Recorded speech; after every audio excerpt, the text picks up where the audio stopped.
आमचे सहकारी मित्र नरेश भोगरे यांच्या उपस्थितीत त्यांचं स्वागत आहे. उर्लेदारांचं स्वागत आहे. अन्य जे धस सर आहेत त्यांचंही या ठिकाणी स्वागत होईल. राहुल गिरी यांचं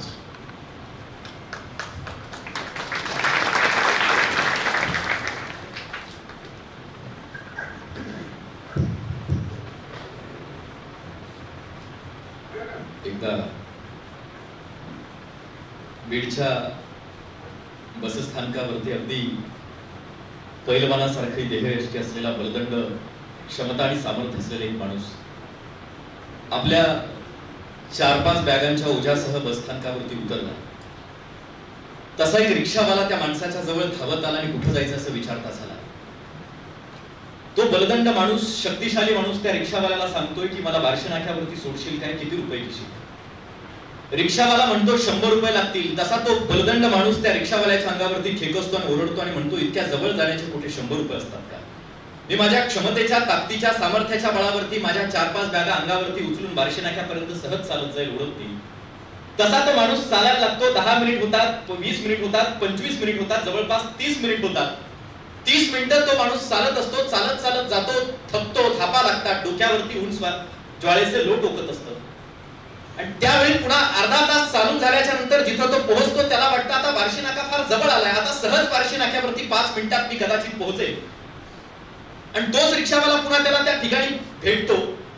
तसा तो बलदंड सामर्थ्यशाली माणूस त्या रिक्षावाल्याला विचारतो, मगाशी बसस्थानकावरती विचारलं तेव्हा 100 रुपये सांगितलेस, आता सांग, आता बार्शी नाका कदाचित जवळ आला असेल, मी अर्धा तास झालं चालतो, आता किती रुपये घेशील? तसा तो रिक्षावाला त्या माणसाला म्हणतो आता 200 रुपये घेईल, 200 रुपये. तसा तो पुन्हा त्या रिक्षावाल्यावरती ओरडतो, खेकसतो, चिडतो. त्या रिक्षावाल्याला म्हणतो अरे तिथं बसस्थानकावरून 100 रुपये सांगत होतास, आता अर्धा तासापासून मी चालतोय, आता मात्र 200 रुपये कसं काय सांगतोयस? तसा तो रिक्षावाला त्या माणसाला म्हणतो काका तुम्ही अर्धा तास झालाय चालताय, पण तुम्ही बार्शी नाक्याच्या दिशेनं नाही, बार्शी नाक्याच्या विरुद्ध दिशेनं शांताय हॉटेलकडे तुम्ही पोहोचलाय. आता तुम्हाला तिथून पोहोचायला त्याच्यापेक्षा दुप्पट वेळ लागेल. याचा अर्थ तुमच्याकडे किती क्षमता आहे, तुमच्या अंगात किती ताकद आहे, तुमच्याकडे किती सामर्थ्य आहे, तुमच्याकडे किती ज्ञानाची क्षमता आहे, या गोष्टीपेक्षा सुद्धा त्या क्षमतेला, त्या ज्ञानाला, त्या ताकदीला तुम्ही कुठल्या दिशेनं घेऊन जाता हे सगळ्यात जास्त महत्वाचं असतं. आणि तुमच्या 10वी पर्यंतच्या आयुष्यात तुम्ही कमवलेल्या ज्ञानाला, तुम्ही कमवलेल्या क्षमतेला पुढच्या वर्षात जर योग्य दिशा प्राप्त होणार नसेल तर त्या माणसाला चुकवावी लागली तशी किंमत तुम्हाला तुमच्या आयुष्याची सुद्धा चुकवावी लागेल.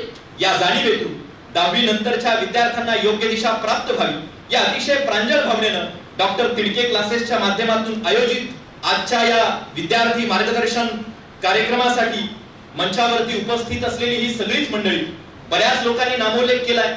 ही सगळी नावं आपल्याला पाठ झालीत, मी सर्वांचा नामोल्लेख करत नाही. आणि समोर उपस्थित असलेले आपण सर्व विद्यार्थी, पालक, मित्र, बंधू भगिनींनो आणि वडीलधाऱ्या मंडळींनो, या कार्यक्रमाच्या निमित्तानं वराड सर बोलले, दरम्यानच्या काळापासून साठे सर आपली मनोगत व्यक्त करतायत, आपली मतं या निमित्तानं सूत्रसंचालनाच्या माध्यमातून मांडतायत. मला कविवर्य बाबा बोरगावकरांचे शब्द आदरणीय तिडके सरांच्या बाबतीत या ठिकाणी स्मरतात. ते असं लिहितात की देखणे हे हात ज्यांना निर्मितीचे डोळे, मंगलाने गंधलेले सुंदराचे सोहळे, आपल्या देखण्या हातातून उद्याच्या समाजाला आकारू शकणारे सुंदर शिल्प साकारण्याची क्षमता त्यांच्या हातात आहे. याचं तपस्वी, ओजस्वीपण त्यांच्या या जीविताच्या माध्यमातून आपल्या लक्षात आल्या वाचून राहत नाही. बाबा बोरगावकर पुढे असं लिहितात, देखणी ती पाऊलेची ध्यासपंथे चालती आणि वाळवंटातून सुद्धा स्वस्तिपद्मे रेखती, तेच डोळे देखणे जे कोणीती साऱ्या नभाला नेत्रात कोडण्याचं आणि वाळवंटातून सुद्धा स्वस्तिपद्मे रेखण्याचं सामर्थ्य तुमच्या पावलांत आणि तुमच्या अंतःकरणात आणि तुमच्या नेत्रांत जर निर्माण व्हावयाचं असेल तर मित्रांनो, त्यासाठी तिडके सरांसारखे शिक्षक त्या पाठीशी असणं, साकारणारी हात त्या पाठीशी असणं हे सगळ्यात जास्त गरजेचं असतं. आणि अभिमानाची आणि कौतुकाची गोष्ट आहे, आपल्या बीड शहराला असे हात प्राप्त होतात ही अतिशय महत्वाची गोष्ट आहे. आज त्यांच्या माध्यमातून हा कार्यक्रम आयोजित केला गेला. मला आणि बडे सरांना बोलण्यासाठी 10वी नंतर काय हा विषय या ठिकाणी आहे. करिअरच्या संदर्भाने मार्गदर्शन आहे, पण 10वीच्या नंतर मुलांनी काय करावं, 10वीच्या नंतर वैद्यकीय सेवेच्या दिशेने तुम्ही जावं, 10वीच्या नंतर इंजिनिअरिंगच्या दिशेने तुम्ही जावं, 10वीच्या नंतर 11वी 12वीच्या दिशेने तुम्ही जावं, हा सांगण्याचा अधिकार कदाचित मला नाही.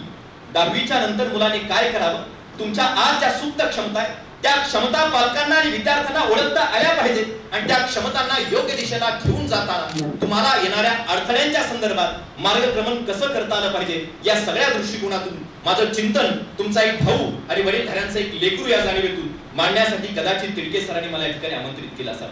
दहावी नंतर काय हा प्रश्न जेव्हा तुमच्या मनाला उपस्थित होत असेल, दहावी नंतर काय हा प्रश्न ज्यावेळी तुमच्या अंतःकरणात निर्माण होत असेल, तेव्हा पहिल्यांदा आपल्या मनात हा प्रश्न आपण उपस्थित केला पाहिजे की शिक्षण म्हणजे नेमकं काय असतं, कशासाठी हे शिक्षण घ्यायचं, शिक्षणाचा अर्थ काय.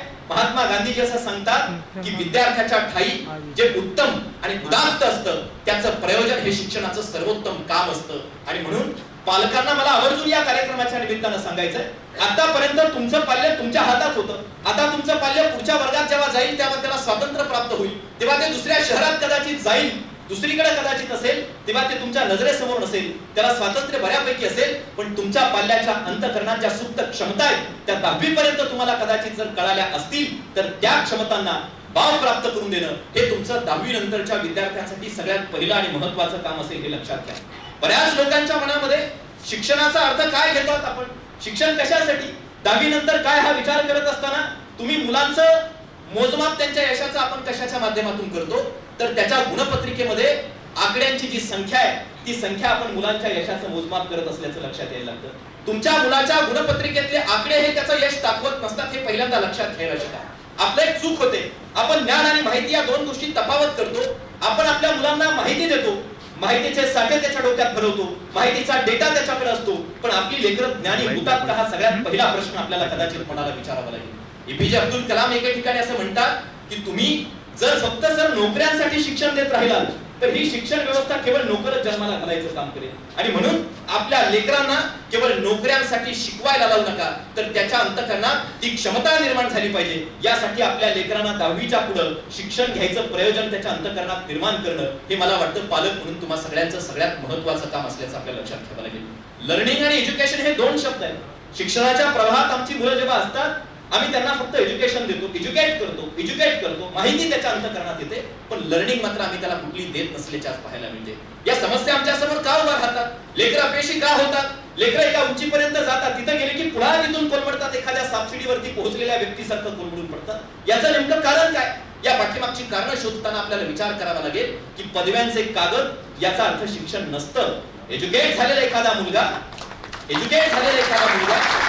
कदाचित एज्युकेशन घेऊन पदव्यांचे कागद मिळवेल आणि फार तर मिळवलेल्या पैशातून एखादी कार तो घेऊ शकेल, पण ज्यावेळी खरं लर्निंग त्याच्या अंतःकरणात उतरतं त्यावेळी त्याला जगण्याला आवश्यक असलेले सर्व संस्कार प्राप्त होत असतात. आणि आपल्या लेकराला कार घेण्यासाठी सक्षम बनवायचंय की जगण्यासाठी आवश्यक असलेले सर्वोत्तम संस्कार घेण्यासाठी सक्षम बनवायचंय, हे पालक म्हणून मला वाटतं आपण सगळ्यात पहिल्यांदा विचार करणं गरजेचं आहे.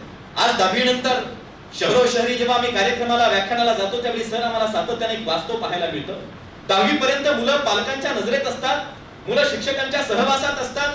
मुलांना 11वी पासून पुढे जेव्हा एक वेगळ्या प्रकारचं स्वातंत्र्य प्राप्त व्हायला लागतं, बराड सरांनी फार सुंदर उल्लेख केला की शहरोशहरी मुलं का पाठवायची, आमच्या मातीत सगळं असताना सुद्धा.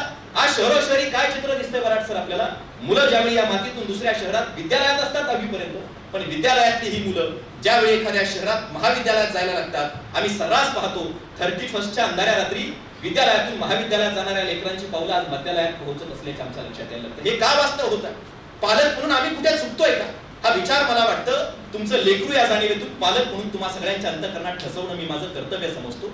ते तुम्हाला मला आवर्जून या कार्यक्रमाच्या निमित्तानं सांगायचं आहे. आमची चूक होते, दोन गोष्टी असतात बघा समाजामध्ये, एक असतं तत्वज्ञानाच्या भाषेत सांगायचं झालं तर एक असतं प्रेयस आणि दुसरं असतं श्रेयस. प्रेयसाचा अर्थ काय, चहा सर आम्हाला फार आवडतो पण चहा आमच्या शरीराला हानिकारक आहे, त्याला प्रेयस असं म्हणायचं. कडुलिंबाचा रस त्याचा पाला आम्हाला आवडत नाही पण तो आमच्या शरीराला फार चांगला आहे, त्याला श्रेयस असं म्हणायचं.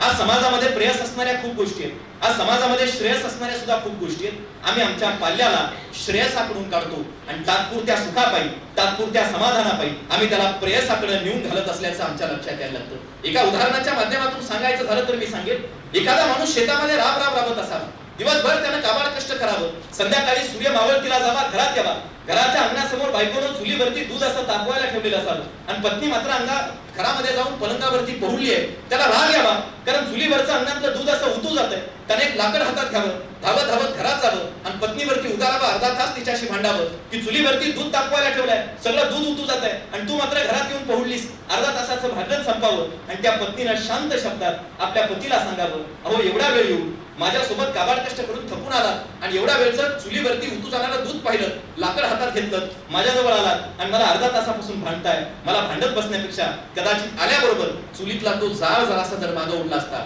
तर कदाचित त्या दुधाचं उतू जाणं थांबू शकलं असतं. मला तुम्हाला हेच सांगायचं आहे की तुमच्या लेकरांचं उतू जाणं 10वी नंतर जर तुम्हाला थांबायचं असेल तर 10वी पर्यंत विकारांचा जो जाळ तुम्ही त्याला देत होता तो जाळ जरासा मागं ओढायला शिकला तर मला वाटतं आपली लेकरं 10वी नंतर उन्नतीच्या दिशेने गेल्याशिवाय राहणार नाही. ते पहिल्यांदा आपल्याला या कार्यक्रमाच्या निमित्तानं समजून घ्यावं लागेल. 10वी पर्यंत सर सातत्यानं आमच्या कानावरती एक शब्द येत असतात. लेकरांना सतत आई वडिलांची एक गोष्ट असते, पोरगं एखादी गोष्ट चुकलं, शाळेत विद्यालयात क्लासेस मध्ये त्याच्या हातून एखादी चूक घडली, शिक्षक वडिलांना पालकांना सांगायला जातात, समजवायला जातात, त्यावेळी आमच्या मुखातून एक शब्द असतो. आम्ही नेहमी म्हणतो पोरगं लहान आहे चुकतच असतं, मुलगी लहान आहे चुकाच करत असते. चुकतातच लेकरं, लहान आहेत, लहान वयात चुकतच असतात. लहान आहे म्हणून लेकरांच्या आयुष्याची पूर्ण सेटिंग पालकांच्या माध्यमातून बिघडत असल्याची समाजात मला पाहायला मिळते. मला तुमचं लेकरू या जाणीवेतून तुम्हाला प्रश्न विचारायचा आहे. वयाच्या 16व्या वर्षी अमृतातेही पैजा जिंके ऐसी अक्षरे रसिक मेळविणं असं म्हणत संस्कृतातलं ज्ञान प्राकृतात आणून मराठी बहुजन माणसासाठी ज्ञानाची कपाडं सताळ उघडी करणाऱ्या ज्ञानोबा माऊलींचं वय लहान नव्हतं का? आपला ज्ञानादादा विश्वाच्या दुःखाला त्रासून आळंदीकरांनी दगड विटा शेण फेकून मारली, त्यावेळी आपल्या ताटीचं आणि झोपडीचं दार लावून अस्वस्थ होत चिंतन करत बसला. तेव्हा आपल्या ज्ञानादादाला विडवताना त्या ताटीच्या खिडकीजवळ जाऊन त्या ताटीच्या खिडकीमधून ज्ञानादादा म्हणून हाक मारणारी ती चिमुरडी मुक्ताई आपला ज्ञानादादा ऐकत नाही. तेव्हा विश्व रागे झाले म्हणी संती सुखी व्हावे पाणी, तुम्ही तरुणी विश्व तारा ताटी उघडा ज्ञानेश्वरा हा उच्चार करत वारकरी संप्रदायाला संत हा शब्द सगळ्यात पहिल्यांदा देणाऱ्या त्या मुक्ताईचं वय लहान नव्हतं का? वयाच्या 14व्या वर्षी बुधभूषणम सारखा ग्रंथ लिहिणाऱ्या संभाजी महाराजांचं वय लहान नव्हतं का? याच वयात आपली मुलं हे क्रांती करू शकतात. याच वयात आपली मुलं ही समाजातल्या नव्या शक्तीला उलटून टाकण्याचं सामर्थ्य त्यांच्या अंतःकरणात असतं. ते सामर्थ्य आपल्याला ओळखता आलं पाहिजे. म्हणून मुलांनी सुद्धा लहान आहेत म्हणून आम्ही चुकलंच पाहिजे हा अट्टहास जो त्यांच्या अंतःकरणात असतो, मला वाटतं तो अट्टहास खऱ्या अर्थानं मोडून पडणं हे आज सगळ्यात पहिल्यांदा गरजेचं असं मला या कार्यक्रमाच्या निमित्तानं वाटायला लागतं. 10वी पर्यंतचा काळ जर आपण पाहिला आणि वर्तमानात आता पहिली पासूनचाच काळ आहे. 11वी 12वीला तर तंत्रज्ञानाचं जाळं विशाल आहे. एक काळ असा होता सर, आज हे तंत्रज्ञानाचं युग आहे असं म्हटलं जातं. आता इथून पुढच्या तुमच्या प्रगतीच्या ज्या परिभाषा असतील, तुमच्या अभ्यासाच्या ज्या परिभाषा असतील, त्या नेटवर्क वरती तंत्रज्ञानाच्या येऊन ठेपल्याच्या तुम्हाला आणि मला पाहायला मिळत आहे. म्हणजे एका क्लिकनं ज्ञानाचा साठा तुमच्या माझ्यासमोर उपलब्ध असल्याचं पाहायला मिळतोय. पण 10वी नंतरच्या प्रवाहामध्ये मुख्यतः पालक म्हणून कटाक्षाने आपल्याला लक्ष ठेवावं लागेल की आपली मुलं या सगळ्या तंत्रज्ञानाचा उपयोग नेमका कसा करतात हा विचार आज तुम्हाला करणं सगळ्यात जास्त गरजेचं असल्याचं मला लक्षात यायला लागतं. म्हणजे कोविडचा काळ आला आणि कोविडच्या काळानंतर एक वास्तव समाजाचं बदलल्याचं आम्हाला पाहायला मिळतं. एक काळ असा होता म्हणजे आमच्या अगदी आपण एका समवयस्क असल्याचे पाहायला मिळतात. आपल्या काळापर्यंत असं म्हणायची लोक आमच्या आई वडील की बाळा ठेवतो मोबाईल आणि अभ्यासाला बस. आता कोविड नंतर असं म्हणावं लागतंय बाळा घेतो मोबाईल आणि अभ्यासाला बस. सगळं त्या मोबाईल वरती येऊन ठेपल्याचं आता आपल्याला पाहायला मिळतंय. आणि मग आपलं लेकरू त्या मोबाईल वरती अभ्यासच करतंय की त्याच्या व्यतिरिक्त अजून काय करतंय हा प्रश्न आणि याचं चिंतन कधीतरी पालक म्हणून ते पाहण्यासाठी आम्हाला कधी वेळ आहे का हा विचार मला वाटतं आपल्याला करणं सगळ्यात जास्त गरजेचं आहे. मध्ये जिओ नावाच्या एखाद्या कंपनीनं 1.5 GB चा डेटा दिला आणि तो डेटा संपत नाही म्हणून अस्वस्थ होऊन झोपणारी तरुणाई समाजामध्ये आज आम्हाला ही पिढी 10वी नंतरची पाहायला प्राप्त होते. एकीकडे तुम्ही शिकाल, एकीकडे तुम्ही नीटच्या परीक्षेत सर्वोत्तम गुण प्राप्त कराल, एकीकडे 10वी नंतर तुम्ही क्लासेस मध्ये टॉप असाल, पण दुसरीकडे चुली शेजारी तुमच्या आई घरामध्ये भाकरी भाजत असेल आणि भाकरी भाजताना तुमच्या आईच्या हाताला जर चटका बसला आणि टचकन तुमच्या आईच्या डोळ्यात पाणी आलं, त्या आईला वाईट वाटतं, वेदना होतात. पण त्या आई शेजारी बसलेल्या तुमच्यासारख्या लेकरांच्या डोळ्यात जर पाणी येणार नसेल तर तुमच्या त्या शिक्षणाला काय अर्थ आहे हा सगळ्यात मोठा प्रश्न आहे. आणि म्हणून तुम्ही चुली शेजारी बसलेल्या आईच्या हाताला चटका बसून तिच्या डोळ्यात टचकन पाणी येतं पण तुम्हाला काही वाटत नाही. आणि फेसबुकवर एखादा फोटो अपलोड करायचा, इंस्टाग्रामवर एखादा फोटो अपलोड करायचा आणि त्याला कमी लाईक्स मिळाल्या की लगेच आम्ही अस्वस्थ व्हायचा, आमच्या अंगाचा पारा वाढायचा. या दिशेनं जर आमची वाटचाल होणार असेल तर आमच्या त्या शिक्षणाचा खरा अर्थ आहे का हा प्रश्न मला तुम्हाला या ठिकाणी विचारायचा आहे. आणि म्हणून आपली लेकरं या तंत्रज्ञानाच्या परिभाषेमध्ये सर्वोत्तम दिशेनं घेऊन जाणं हे सुद्धा 10वी नंतर पालक म्हणून तुमचं आद्य कर्तव्य असेल. तंत्रज्ञानाच्या परिभाषेत ते तथागत सिद्धार्थ गौतम बुद्धांना एकाने प्रश्न विचारला होता की तथागत विष कशाला म्हणायचं, विष म्हणजे काय. त्यावेळी सिद्धार्थ गौतम बुद्ध त्या माणसाला सांगते झाले एखादी गोष्ट किती चांगली असली पण ती जर प्रमाणापेक्षा जास्त झाली की तिचं विषामध्ये रूपांतर व्हायला लागतं. तंत्रज्ञानाचं सुद्धा अगदी तेच झालंय. या सगळ्या मोबाईल या टेक्नॉलॉजीचं सुद्धा तेच झालंय. कुणीतरी सांगितलंय की या तंत्रज्ञानाच्या परिभाषेत या महाजाळामध्ये या महासागरामध्ये गरीब हे बुडून मरतात तर श्रीमंत हे पोहून निघतात. आपली लेकरं पोहून काढायची की बुडून त्यांना मारायचं. या तंत्रज्ञानाच्या परिभाषेत, या महाजाळात मला वाटतं पालक म्हणून आपल्याला समजणं सगळ्यात जास्त गरजेचं असल्याचं लक्षात यायला लागतं. तुम्ही म्हणाल येणारा प्रत्येक वक्ता मोबाईल वरती बोलत असतो. हे सगळं मुलांचं अभ्यासाचं केंद्रस्थान 10वी नंतर विशेषतः मोबाईल वरती आहे. टॅब, मोबाईल या सगळ्या गोष्टींवरती आहे आणि म्हणून त्या गोष्टींवरती बोलणं एक विद्यार्थी, एक त्यांचा मित्र या जाणीवेतून मला वाटतं मी अत्यंत आवश्यक समजतो. मोजक्या काही घटना मी तुम्हाला सांगेन. मोबाईल फार वाईट आहे असं मला आवडतं या ठिकाणी म्हणायचं नाही. त्याच्यातून सकारात्मक सुद्धा फार काही होऊ शकतं, पण किती विध्वंसजनक परिस्थिती समाजामध्ये निर्माण होऊ शकते. काही मोजक्या 3 घटना 2 मिनिटात मी तुम्हाला सांगणार आहे. पिंपरी चिंचवड नावाचं शहर आहे. पुण्यातलं पिंपरी चिंचवड आपल्या सगळ्यांना माहिती आहे. पिंपरी चिंचवडचं एक 9 वर्षाचं लेकरू आहे. 9 वर्षाचं लेकरू मित्रांनो, लक्षपूर्वक आहे का? 9 वर्षाचं लेकरू आहे. आई वडील कामावरून यायचे, दमून थकून यायचे आणि पोरगा आई वडील आले की रडरड करायचं, रडायचं. आई वडिलांना संताप व्हायचा. बाप खिशातला मोबाईल काढायचा आणि पोराच्या हातात द्यायचा. पोरगं युट्यूब पाहायचं, वेगवेगळे गेम खेळायचं. इतकं मानसिक स्वास्थ्य मोबाईल मध्ये हरवून बसलं, त्याचा दिनक्रमच तो बनला. केवळ आणि केवळ मोबाईल वरतीच ते पोरगं असायचं. एके दिवशी त्या पोराच्या पाहण्यामध्ये युट्यूब वरती हाऊ टू सुसाईड नावाचा चाटेसर व्हिडिओ आला. आत्महत्या कशी करावी हा व्हिडिओ त्या 9 वर्षाच्या पोरानं पाहिला. आई वडील घरात नसताना स्वतःच्या बेडरूमचं दार लावून घेतलं आणि स्वतःच्या बापानं घेऊन दिलेला टेडी बिअर नावाचा मोठा बाहुला काढला आणि त्या बाहुल्याला तो व्हिडिओ पाहून खिडकीच्या गजाला गळफास लावून त्या बाहुल्याला फाशी देण्याचं काम त्यांनी केलं. त्या 9 वर्षाच्या लेकराला वाटलं माझा टेडी बिअर मेला, मग त्याच पोरानं तोच गळफास स्वतःच्या गळ्याला लावला आणि 9 वर्षाच्या लेकरानं पिंपरी चिंचवड नावाच्या शहरात आत्महत्या केली. हे वास्तव आहे, ही सत्य कथा आहे. ज्या ज्ञानोबा माऊलींचा उल्लेख मी मगाशी केला, त्या माऊलींच्या आळंदीतलं 16 वर्षाचं एक पोरगं, 10वीला 90% जास्त गुण आहेत, पण मोबाईलमुळे आई वडिलांसोबत वाद झाला आणि त्या पोरानं स्वतःच्या गळ्याला गळफास लावून आत्महत्या केली. आमच्या छत्रपती संभाजीनगर शहरातलं एक इंग्लिशच्या प्राध्यापकाचं पोरगं, वडील इंग्लिशचे प्राध्यापक आहेत, इंग्लिशच्या प्राध्यापकाचं पोरगं, एकीकडं आई वडील दिवसभर कामात असतात, वडील प्राध्यापक आहेत, लोकांना शिकवतात विद्यार्थ्यांना, आणि पोरगं दिवसभर मोबाईल वरती आहे. आणि काय पाहताय तर दिवसभर वडिलांना वाटतंय मोबाईल वरती अभ्यास करताय आणि पोरगं पाहतंय क्राईम फाईल्स. नुसत्या क्राईम फाईल्स पोरगं मोबाईल वरती पाहतंय. क्राईम फाईल्स पाहू पाहू ते पोरगं पूर्णतः क्रिमिनल मानसिकतेचं झालं, इतकं गुन्हेगारी मानसिकतेचं झालं. वडील आल्या गेल्या पाहुण्यांना सांगायचे आमच्या पोराला अक्कलच नाही, दिवसभर नुसत्या क्राईम फाईल्स आणि मोबाईल पाहत बसतोय. त्या पोराला सर वडिलांचा राग आला, गुन्हेगारी मानसिकतेचं ते पोरगं झालं. वडिलांचा राग आला, तुमचा विश्वास बसणार नाही, ही सत्य कथा आहे. बापाचा राग धरून त्याच इंग्लिशच्या प्राध्यापकाच्या 10वीत असणाऱ्या पोरानं व्यायाम करायचे डंबेल्स असतात ना, व्यायाम करायचे डंबेल्स, आमचे व्यायाम करायचे डंबेल्स बापाच्या डोक्यावरती कवटी फुटेपर्यंत मारले आणि बापाची हत्या केली. भाजी कापायचा चाकू आणून बापावरती वार त्या पोरानं केले. हे सामाजिक वास्तव समाजामध्ये तुम्हाला आणि मला जर पाहायला मिळत असेल तर आमचा प्रवास नेमका कुठल्या दिशेने होतोय हे सगळ्यात पहिल्यांदा आपल्याला लक्षात घेणं सगळ्यात जास्त गरजेचं आहे. हे या कार्यक्रमाच्या निमित्तानं तुम्हाला मला आवर्जून सांगायचं आहे. मध्ये तो पबजी नावाचा एक गेम आला होता. तो पबजीचा उल्लेख जर केला तर सर या सगळ्या मुलांच्या चेहऱ्यावरती हास्यछटा उमटल्याच्या मला पाहायला मिळतात. काय त्या पबजी मध्ये मुलं अडकून गेल्याच्या मला पाहायला मिळत होती. मी मंगळवेळेला व्याख्यानाला गेलो आणि एक बातमी तिथल्या लोकांनी मला मी बोलल्यानंतर दाखवली. सोलापूरचं एक पोरगं, वर्तमानपत्रात बातमी आली होती, सोलापूरचं एक पोरगं ते पबजी नावाचा गेम खेळत सोलापूर पासून टेंभुर्णी पर्यंत कधी चालत गेलं हे त्याचं त्यालाच कळलं. हे जर तुमचं आमचं वास्तव सामाजिक पातळीवरती युवक आणि तरुण म्हणून आज होणार असेल तर मला वाटतं तुम्ही आणि मी कुठल्या दिशेनं मार्गक्रमण करणं गरजेचं आहे. हा विचार तुम्ही करता येणं मला वाटतं सगळ्यात जास्त गरजेचं आहे. या तंत्रज्ञानाच्या परिभाषेतून या माध्यमातून तुम्हाला पोषक असणाऱ्या सकारात्मक गोष्टी सुद्धा होऊ शकतात. मी नेहमी एक उदाहरण सांगत असतो, लक्षपूर्वक ऐका. के श्रीनाथ नावाचं एक पोरगं होतं, के श्रीनाथ नावाचं, केरळाच्या रेल्वे स्थानकावरती, एर्नाकुलमच्या रेल्वे स्थानकावरती कुलीचं काम करायचं. लोकांची बोचकी अशी डोक्यावरती उचलून द्यायचं, 5-50 रुपये घ्यायचं, कानात हेडफोन असायचे, खिशात मोबाईल असायचा. लोक विचारायचे काय करतोय खिशात कानात हेडफोन घालून. ते पोरगं म्हणायचं मी लोकांची बोचकी वाहतोय, कुलीचं काम करतोय, पण काम करता करता मी ऑडिओ बुक्स ऐकतो, अभ्यास सुद्धा करतो. आले गेलेली पाहुणे लोक म्हणायचे अरे तुला एकतर अभ्यास करावा लागेल किंवा काम करावं लागेल. ते पोरगं म्हणायचं मी दोन्ही गोष्टी करेल. लोक हसायची. ते पोरगं मोबाईलच्या साहाय्याने ऑडिओ बुक्स ऐकायचा, अभ्यास करायचा आणि पडलेले प्रश्न संध्याकाळच्या वेळेला घरी गेल्यानंतर रात्रभर जागून त्या प्रश्नाची उत्तरं गुगल आणि युट्यूब वरती शोधायचं.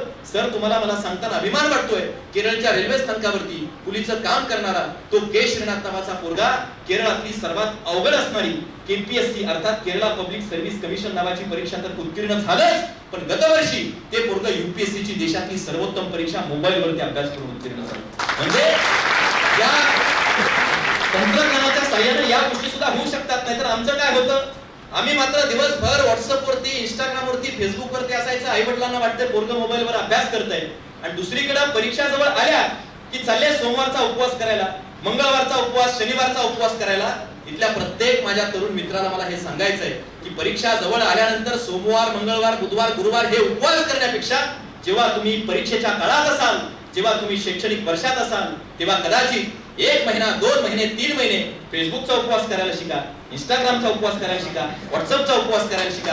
हे उपवास जर तुम्ही तुमच्या आयुष्याच्या या काळात करायला शिकले तर मला वाटतं यशाच्या सर्वोत्तम उंचीवरती तुम्ही 10वी नंतरच्या काळात दिसल्याशिवाय तुमच्या पालकांना आणि समाजाला राहणार नाही. ही गोष्ट तुम्ही कटाक्षाने लक्षात घेणं सगळ्यात जास्त गरजेचं आहे. आपण आपल्या यशाचं मोजमाप हे फेसबुक वरती, इंस्टाग्राम वरती टाकलेल्या फोटोला किती लाईक्स आहेत याच्यावर तुमच्या यशाचं मोजमाप करू नका. स्नॅपचॅट वरती फॉरवर्ड झालेल्या फोटोंवरती तुमच्या यशाचं मोजमाप करू नका.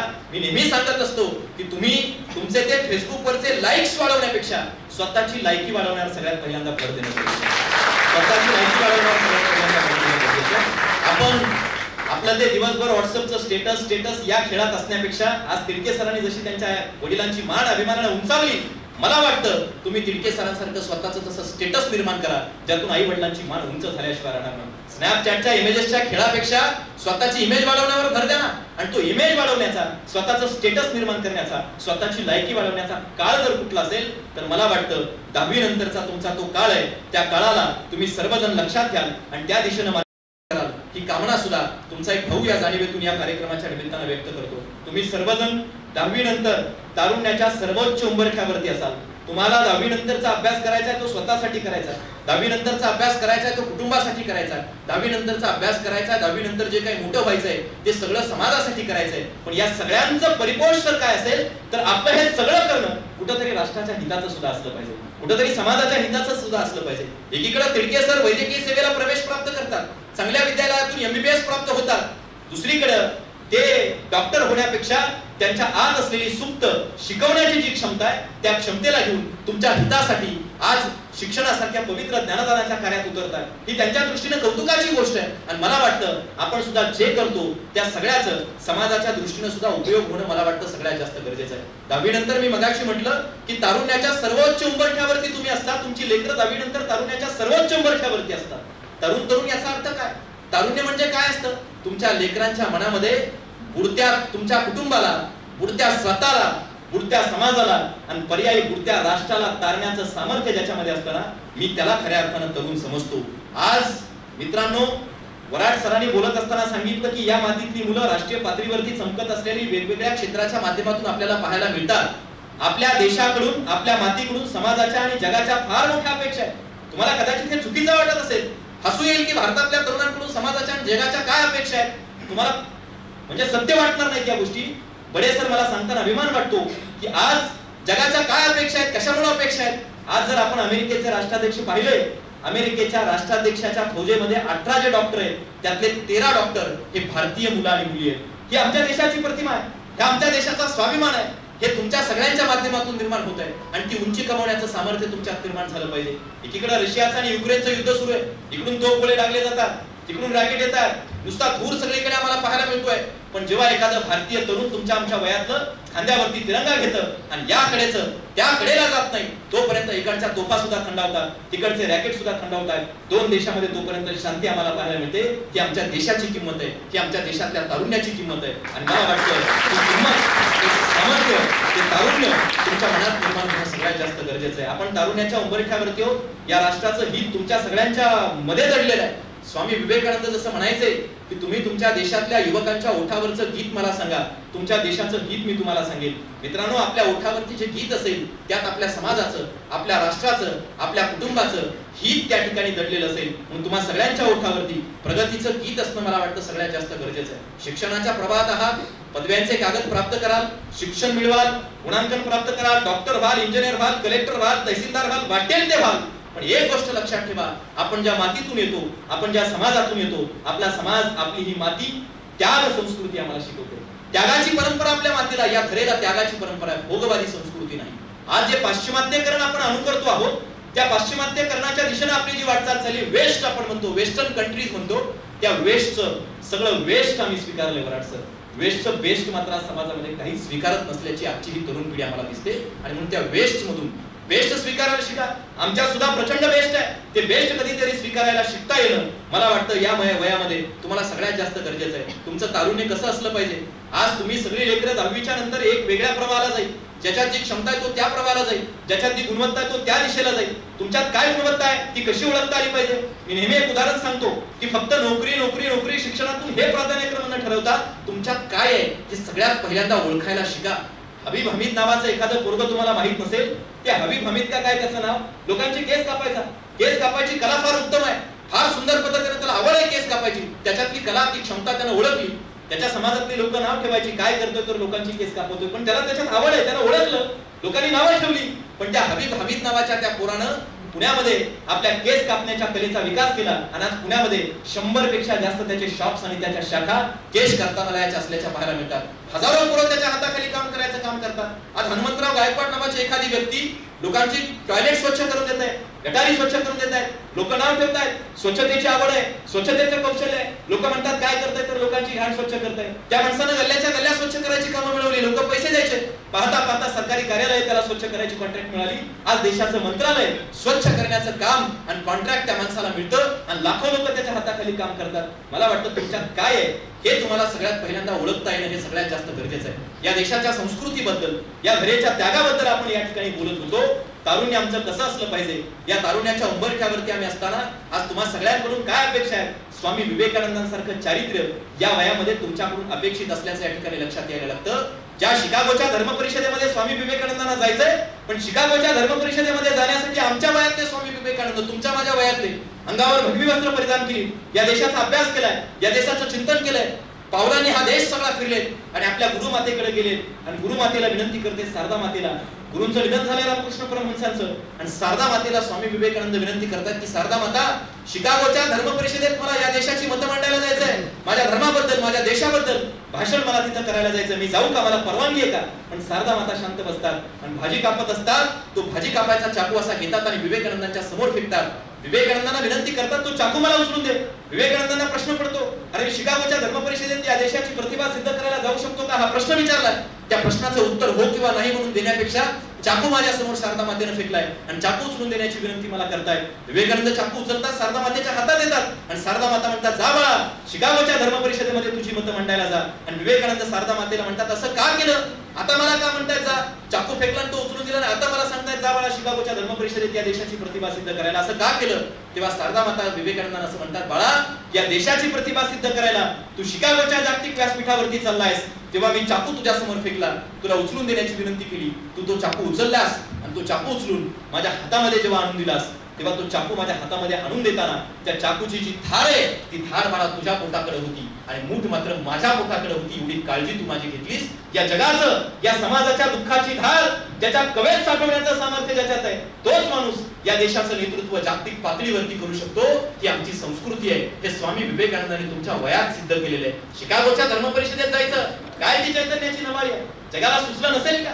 पहिल्यांदा कोणीतरी शिकागोच्या धर्म परिषदेमध्ये भगवी वस्त्र परिधान केलेली लोक हसतायत आणि स्वामी विवेकानंद तुमच्या माझ्या वयातले जगाच्या व्यासपीठावरती उभे आणि दोनच शब्द जगाला बघून टाकतात. फक्त दोन शब्द सगळ्यांना माहित आहेत, ते विश्वाची माझे घर, ऐसी मती जयाची स्थिर. ज्ञानोबा माऊलीने आम्हाला जे विश्वाला घर मानण्याचं सामर्थ्य दिले, दोन शब्दात जगाच्या प्रत्येक कानाकोपऱ्यामध्ये राहणाऱ्या प्रत्येक जात पात धर्म पंथ लिंगानं कोणी असू द्या, प्रत्येक माणसाला आपला भाऊ आणि बहीण मानण्याचं सामर्थ्य आमच्या संस्कृतीत आहे. याची जाणीव my dear brothers and sisters या दोन शब्दात विवेकानंद करून देतात. 1.5 मिनिटं धर्म परिषदेचे सभागृह उभा राहतं विवेकानंदांसाठी टाळ्या फिरतं. हे चैतन्य, ही नवाळी, ही क्षमता तुमच्या अंतःकरणात या वयात निर्माण होणं मित्रांनो मला वाटतं सगळ्यात जास्त गरजेचं आहे. काल परवा प्रभू श्रीरामांच्या मूर्तीची प्राणप्रतिष्ठा अयोध्येत झाली. प्रभू श्रीरामाच्या नावानं डीजेच्या तालावर नाचणारी तरुणाई तुमच्या वयात आम्हाला दिसते.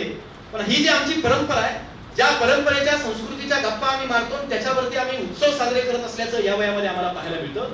पण त्यांच्याकडून आम्ही नेमकं घेतो काय, हा सगळ्यात मोठा प्रश्न आहे.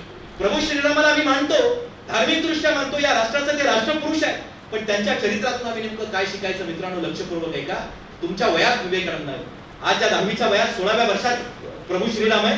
वयाच्या 16व्या वर्षी राजा दशरथांना आरशात पाहावं सर, एक डोईवरचा केस पांढरा दिसामुळे विश्वामित्राला तिडके सर बोलावणं पाठवावं की मला माझा राम 16 वर्षाचा राम आता अयोध्येच्या राजगादीवर बसवायचा आहे. सगळी अयोध्या नगरी सजावी, तुताऱ्या वाजाव्या, आणि प्रभू श्रीराम आता अयोध्येच्या त्या राजगादीवर बसण्यासाठी सज्ज व्हावेत आणि त्यावेळी कैकेयीने दिल्या वचनाची आठवण करून द्यावी आणि दशरथ राजांना यावं, बाळा तुला आता 14 वर्षाच्या वनवासाला निघून जायचंय. 16व्या वर्षी काय ते संयम आहे पहा, तुमच्या वयात काय संयम आहे. राजगादीवर राजा म्हणून बसायचं आहे आणि बाप सांगतोय की आता 14 वर्षाच्या वनवासाला निघून जावं लागेल. डोळे सुद्धा वर केले नाहीत माझ्या रामानं. 14 वर्षाच्या वनवासाला आपल्या पत्नीला घेऊन प्रभू राम निघून गेले. 14 वर्ष श्रीराम वनवासामध्ये राहिले आणि परत त्या अयोध्येमध्ये आले. त्यावेळी ते राजा झाले. एक गोष्ट लक्षात ठेवा, जोपर्यंत प्रभू श्रीराम हे जंगलामध्ये होते किंवा प्रभू श्रीराम हे जोपर्यंत अयोध्येमध्ये होते तोपर्यंत ते युवराज राम होते. पण जेव्हा 14 वर्ष जंगल तुडवून ते अयोध्येत परत आले त्यावेळी ते भगवान राम बनून परत आले होते. जोपर्यंत मित्रांनो संकटाचं, समस्येचं, कष्टाचं जंगल तुम्ही आम्ही संघर्षाचं तुडवत नाही तोपर्यंत लोक तुम्हाला देव मानायला तयार होत नाहीत, तुमच्यासाठी टाळ्या वाजवायला तयार होत नाहीत. हे मला वाटतं या कार्यक्रमाच्या निमित्तानं तुम्ही सगळ्यांनी समजून घेणं मला वाटतं अतिशय गरजेचं आहे आणि तेच तुम्हाला या कार्यक्रमाच्या निमित्तानं मला आवर्जून सांगायचंय. पालक म्हणून 10वीच्या नंतर शिकाल मोठे व्हाल. पण एक गोष्ट मित्रांनो आवर्जून लक्षात असू द्या, आपल्या गावात एखादा राजकीय पुढारी आला, एखादा चित्रपटातला हिरो हिरोईन आली की आम्ही पायातल्या चपला सुटेपर्यंत आणि अंगातले कपडे फाटेपर्यंत त्यांच्या मागे पळणारी तरुणाई आज समाजात निर्माण होत असल्याचे आपल्याला पाहायला मिळते. एखादा राजकीय पुढारी आला ना, हिरोईन आली की आम्हाला फार काय वाटतं. एखाद्या हिरो सोबत सर आमच्या पोरांनी आज जर एखाद्या हिरो सोबत किंवा हिरोईन सोबत जर सेल्फी आणि फोटो काढला ना तर त्यांना वाटतं आयुष्याचं सार्थक झालं, आयुष्याची सगळ्यात मोठी कमाई आम्ही कमावली, आयुष्याचं जे कमवायचं होतं ते आम्ही कमावलं असं मानणारी पिढी आज समाजामध्ये असल्याचे आम्हाला पाहायला मिळते. पण एक गोष्ट लक्षात ठेवा, एखाद्या चित्रपटामधली हिरोईन, एखादी ऐश्वर्या राय नावाची हिरोईन एखाद्या चित्रपटातली तुमच्यासाठी फार सुंदर असेल, पण एक गोष्ट लक्षात ठेवा, तुमचा भाऊ म्हणून सांगतोय, या जगाच्या पाठीवरती तुमच्या आई इतकी सुंदर बाई दुसरी कोणीच नसते हे लक्षात ठेवा. आई वडील यांचं महत्व कधी पहिल्यांदा सगळ्यात पहिल्यांदा ओळखायला शिका. मोठं कोण आहे या जगात, शिकून फार पैसे कमवले, तुमच्याकडे किती संपत्ती आली, तुम्ही काय केलं याच्यात तुमचं मोठेपण दडलेलं नाही. मोठं कोण आहे या जगामध्ये. शिवाजी महाराजांचं नाव घेतलं की आमचं अंग सळसळतं, शिवाजी महाराजांचं नाव घेतलं की आमच्या अंगावरती आमच्या धमन्यातलं रक्त सळसळतं. पण शिवाजी महाराजांनी आमच्यापेक्षा कमी वयात स्वराज्याची उभारणी केली. तलवार हातात घेतली, त्या तलवारी इतकं वजन होतं शिवाजी महाराजांचं, त्या वयात स्वराज्याची उभारणी केली. का केली?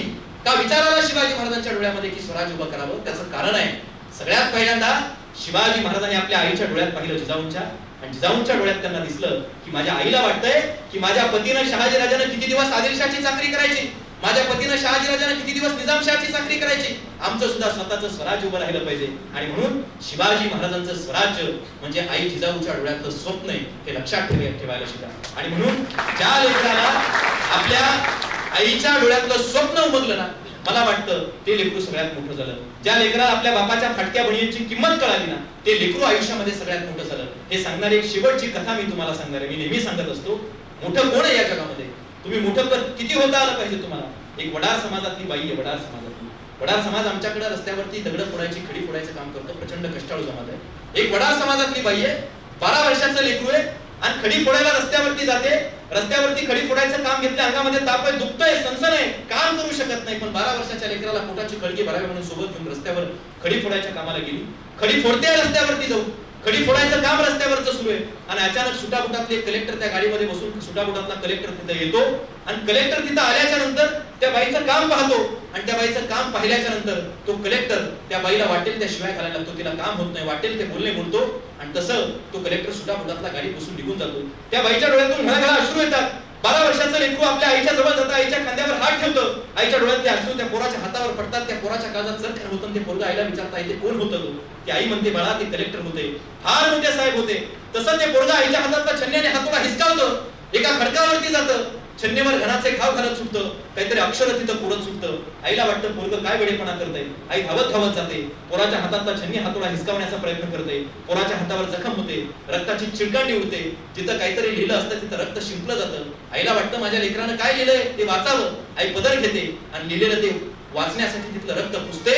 त्या 12 वर्षाच्या लेकरानं मित्रांनो तिथं लिहिलेलं असतं, आई तुझ्या डोळ्यातून ओघळणाऱ्या प्रत्येक अश्रूच्या थेंबाचा बदला घेण्यासाठी मी सुद्धा एक दिवस कलेक्टर होणारच, मी सुद्धा एक दिवस कलेक्टर होणारच. तुम्हाला सांगताना मला अभिमान वाटतोय.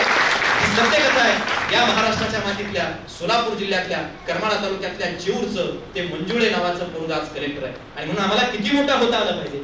तर आम्हाला आमच्या आई आणि वडील यांच्या डोळ्यातल्या स्वप्नाला साकारणे इतकं मोठेपण आज तुमच्यात निर्माण व्हावं ही कामना या कार्यक्रमाच्या निमित्तानं व्यक्त करतो. बराच वेळ झालं बोलतोय, याची जाणीव मला या कार्यक्रमाच्या निमित्ताने आहे. आदरणीय अरुणजी बडे सर यांचंही मनोगत या कार्यक्रमाच्या निमित्तानं तुम्हाला या ठिकाणी ऐकायचं आहे. पण एक गोष्ट लक्षात ठेवा मित्रांनो, छोटं संकट 11वी 12वी 10वीच्या नंतरच्या वयात तुमच्या समोर येईल, पण एक छोटं संकट तुमचं आयुष्य संपवणारं कधीच नसतं, हे लक्षात ठेवा. संकटाचा सामना करण्याचं सामर्थ्य ज्यानं कमावलं ना, तो माणूस मोठा होऊ शकतो, तो माणूस या प्रवाहामध्ये टिकू शकतो, तो माणूस या प्रवाहामध्ये सातत्यानं राहू शकतो. आणि म्हणून संकटाचा सामना करायला शिका. फेल होणं याचा अर्थ सगळं संपणं असं कधीच नसतं. फेल झालं म्हणजे सगळं संपलं असं कधीच नसतं. फेल म्हणजे काय, मी जिथं जातो तिथं सांगत असतो 4 अक्षरी शब्द फेल, FAIL. किती अक्षरी? 4. त्याचा अर्थ काय आहे? फेलचा अर्थ F for first, A for attempt, I for in आणि L फॉर लर्निंग. शिकण्याच्या प्रवासातली सगळ्यात पहिली पायरी जर काय असेल तर पराभूत होणं ही शिकण्याच्या प्रवासातली सगळ्यात पहिली पायरी. APJ अब्दुल कलाम पराभूत झाले, अधिकारी होण्याचं स्वप्न होतं, पण त्यांना सांगितलं कुणीतरी एक दार देवानं बंद केलं असेल, दुसरं मोठं दार तुझ्यासाठी उघडलंय. ते APJ अब्दुल कलाम या देशाचे राष्ट्राध्यक्ष होऊ शकले. बाबासाहेब आंबेडकर उमऱ्याच्या बाहेर बसावं लागायचं, ही व्यवस्था शिकू देत नव्हती. बाबासाहेब शाहू महाराजांनी मदत केली, कोलंबिया विद्यापीठात अमेरिकेला शिकायला गेले, तिथून परत आले शिक्षण घेऊन. त्या बाबासाहेब आंबेडकरांची प्रेरणा अमेरिकेतलं बराक ओबामा नावाचं पोरगं घ्यायला लागलं आणि बाबासाहेब आंबेडकरांचा पुतळा बराक ओबामा राष्ट्राध्यक्ष झाल्यावर त्या बराक ओबामांच्या हस्ते कोलंबिया विद्यापीठाच्या वेशीवर बाहेर उभारला गेला आणि पुतळ्याच्या खाली शब्द लिहिले गेले, the symbol of knowledge doctor Bhimrao Ramji Ambedkar. म्हणजे व्यवस्थेनं ज्या पोराला उमऱ्याच्या बाहेर बसवलं ते पोरगं जगाच्या ज्ञानवेशीवर जगाचं ज्ञानतीर्थ बनून शोभतंय. इतकं मोठं तुम्हाला होता आलं पाहिजे. संकटाच्या छाताडावरती पाय देऊन उभा राहण्याचं सामर्थ्य तुमच्यात निर्माण झालं पाहिजे. एवढीच कामना या कार्यक्रमाच्या निमित्तानं तुम्हा सगळ्यांच्या ठाई या ठिकाणी व्यक्त करेल. एक गोष्ट या ठिकाणी आवर्जून तुम्ही लक्षात घेणं मला वाटतं सगळ्यात जास्त गरजेचं आहे की संकट म्हणजे काय असतं. तर संकट किंवा पराभूत होणं, एखादं समस्या तुमच्यावरती येणं, संकट ही देवाची सर्वात आवडती मुलगी, लाडकी मुलगी असते असं समजायचं. देव त्या मुलीचा हात कुणाच्या हातात देत नसतो. ज्याच्या सामर्थ्य ना त्याच्याच हातात संकट येत असतं, त्याच्याच वाट्याला संकट येत असतं. आणि म्हणून त्या संकटाचा सामना करायला शिका, हे आवर्जून या कार्यक्रमाच्या निमित्तानं सांगायचं आहे. बऱ्याचदा मुलं रडतात बघा की आम्हाला संधीच नाही, आम्हाला संधीच मिळत नाही, आम्हाला संधीच प्राप्त झाली नाही. संधी तुमच्या अवतीभोवती असते. अहो ते सफरचंद कित्येक वर्षापासून झाडावरून खाली पडायचं, होती संधी सगळ्यांच्या होती ना, पण ती संधी न्यूटन निवडली. न्यूटन प्रसिद्ध झाला, न्यूटन जगप्रसिद्ध झाला, न्यूटन जागतिक कीर्तीचा शास्त्रज्ञ झाला. तुमच्या अवतीभोवती अशा खूप संध्या असतात, त्या संधी ओळखता येणे सगळ्यात जास्त गरजेचं आहे. पालकांना एक विनंती आहे, समाजामध्ये नकारात्मक मानसिकतेचे खूप लोक आहेत. तुमच्या लेकरांना पुढे घेऊन जायचं असेल तर त्या नकारात्मक कोंबड्याची खुराड मी म्हणतो त्याच्या बाहेर लेकराला करायला शिका. एखाद्या गरुडाचं अंड कोंबड्याच्या खुराडात जर पडलं आणि त्यातून कोंबडी त्याच्यावरती बसली तर गरुडाचं पिलू बाहेर यावं, कोंबड्यांच्या पिलासोबत दुडू त्यानं राहावं, फिरावं आणि एके दिवशी आकाशातून असा गरुड उडावा, गरुडाचं पिलू, पण राहिलं कोंबड्याच्या पिलाच्या सांगतात आणि त्यानं त्या कोंबड्याच्या पिलांना म्हणावं की आकाशातल्या या गरुडासारखं राजबिंड आपल्याला कधी होता येईल. आणि म्हणून त्याच्यात जी क्षमता आहे ती क्षमता जर त्याला ओळखायची असेल तर नकारात्मक कोंबड्याची खुराड पहिल्यांदा लेकराच्या बाहेर काढा, लेकरांना त्या कोंबड्याच्या खुराडातून बाहेर काढा. हेच या कार्यक्रमाच्या निमित्तानं सांगायचं आहे. नवीन क्षेत्र दाखविनंतर तुम्हाला खुणावताय. आज 1 मिनिटामध्ये 1.5 कोटी व्हॉट्सअप मेसेज केले जातात, 1 मिनिटामध्ये 15 कोटी ईमेल होतात, 1 मिनिटामध्ये 15-20 लाख गुगल सर्च होतात, 1 मिनिटामध्ये 15 लाख युट्यूब सर्च होतात. 1 मिनिट हे सगळं बोलायला मला 1 मिनिट लागतोय, पण एका मिनिटात या सगळ्या गोष्टी होतात. Data is a new world. डेटावरती आता सगळं अवलंबून आहे. म्हणून डेटा सारख्या क्षेत्रात आता जर आपण पाहिलं, ओला उबेर प्रवासाचं सगळ्यात मोठी कंपनी, एकही ऑफिस नाही, एकही त्यांच्या मालकीची गाडी नाही. अमेझॉन, अलिबाबा रिटेल व्यवसाय, खरेदी विक्रीचं सगळ्यात मोठं शॉप आहे, पण कुठं शॉप त्यांचं दिसत नाही. सगळं व्हर्च्युअल आहे. या व्हर्च्युअल क्षेत्रामध्ये तुम्हाला फार मोठ्या संधी आहेत. एक काळ आमच्या चाटे सरांचा असेल, त्या काळातली विद्यार्थी म्हणत असतील आम्हाला अमेरिकेमध्ये जायचं आणि तिथं नोकरी करायची. कदाचित तिथं मसाल्याच्या कंपनीत का नोकरी करणं होईना, पण ते प्रतिष्ठेचं मानणारी पिढी होती. नंतर बडे सरांचा, तिरके सरांचा काळ आहे. त्या काळामधली मुलं असं म्हणायला लागली की आम्हाला शिकायचं, प्रतिष्ठा प्राप्त करायची, पण अमेरिकेमध्ये जाऊन गुगलमध्ये, मायक्रोसॉफ्टमध्ये, ऍपलमध्ये नोकऱ्या करायच्या. पण मित्रांनो, आपल्या काळातल्या तुम्ही मी सगळ्या मुलांनी आता म्हणलं पाहिजे, शिक्षण घ्यायचंय, आमचं गुगल, आमचं ऍपल, आमचं मायक्रोसॉफ्ट आम्हाला आमच्या पिढीच्या मातीत निर्माण करायचंय. ही क्षमता तुमच्या शिक्षणाच्या माध्यमातून तुमच्या या कार्यक्रमाच्या त्या ठिकाणी तुम्हा सगळ्यांसाठी बोलतो. शिक्षणाचं सगळं प्रयोजन माणूस म्हणून जगण्यासाठी करा, माणूस म्हणून उभं राहण्यासाठी करा, माणूस म्हणून मोठं होण्यासाठी करा. कोविडच्या काळानं आम्हाला खूप काही शिकवलंय. ज्यांच्या पोटावर हात आहेत अशी लोक चंद्रावर घर बांधायला लागली, पण हातावर पोट असलेली लोक चंद्राच्या पुरी एवढ्या भाकरीसाठी संघर्ष करायला लागली. आणि म्हणून माणूस म्हणून जगणं स्वीकारा. एवढंच या कार्यक्रमाच्या निमित्ताने बोलतो. तुम्हा सगळ्यांचा बराच वेळ घेतला, मंचाचाही बराच वेळ घेतला, त्याबद्दल त्यांची मनापासून माफी अंतःकरणातून या कार्यक्रमाच्या निमित्तानं व्यक्त करतो. या कार्यक्रमाला सगळे रथी महारथी तिडके सरांच्या स्नेहातून उपस्थित राहिले. त्यांचा जो विस्तारित स्नेहाचा मैत्रीचा परिवार या कार्यक्रमाच्या माध्यमातून प्रदर्शित होतोय. आज या कार्यक्रमाचं सारथ्य, सूत्रसंचालन आपण म्हणूया, ज्याला सारथ्य म्हणूयात कार्यक्रमाचं, ते चाटे सर करतायत. त्यांच्या नावात माधव आहे. कदाचित आम्ही अर्जुन नसू, पण आमच्या या सगळ्या रथाचं सारथ्य करणारे एक माधव चाटे सरांच्या निमित्तानं, त्या महाभारतातला जो माधव श्रीकृष्णासारखा, या कार्यक्रमाच्या निमित्तानं चाटे सरांच्या माध्यमातून अगदी देशभर राज्यभर त्यांच्या सूत्रसंचालनाचं नाव लौकिक आहे अशी व्यक्ती आहे. आर उगले सरांचे मित्र, एक उत्तम वक्ते या कार्यक्रमाला आहे. आमचे नरेश घुंगरट सरांसारखी व्यक्ती आवर्जून या ठिकाणी आपल्या सगळ्यांना ऐकायला या ठिकाणी प्राप्त झाली. या सगळ्यांचं मी मनापासून आभार, अभिनंदन या कार्यक्रमाच्या निमित्तानं व्यक्त करतो. एखादा इंजिनियर जर चुकीचा बनला गेला तर तो इंजिनियर कदाचित एखादा चुकीचा पूल बांधून 4-5 लोक त्याच्यावरून जात असली तर त्यांना लवकर यमसदनी पाठवू शकतो. पण एक डॉक्टर जर चुकीचा बनला गेला तर तो डॉक्टर काहीतरी चुकीचं कृत्य करून त्याच्या हातून कदाचित 100-150 लोक यमसदनी सहज जाऊ शकतात. पण एक शिक्षक जर चुकीचा बनला तर समाजातली एक पिढी उद्ध्वस्त करण्याचं काम करत असतो. शिक्षण हे अत्यंत पवित्र कार्य आहे. हे ज्ञानदानाचं, लोकरक्षणाचं, लोकशिक्षणाचं जोखमीचं काम आज तिडके सरांनी खांद्यावरती घेतलंय आणि समाजाला आकारणारे तुम्हा सगळ्यांसारखे शिल्पकार त्यांच्या माध्यमातून निर्माण होत आहेत. त्यांच्या या अतिशय उत्तम कार्याला मी मनापासून शुभेच्छा या कार्यक्रमाच्या निमित्तानं व्यक्त करतो आणि तुम्हा सगळ्यांचे पुन्हा आभार व्यक्त करून थांबतो. धन्यवाद.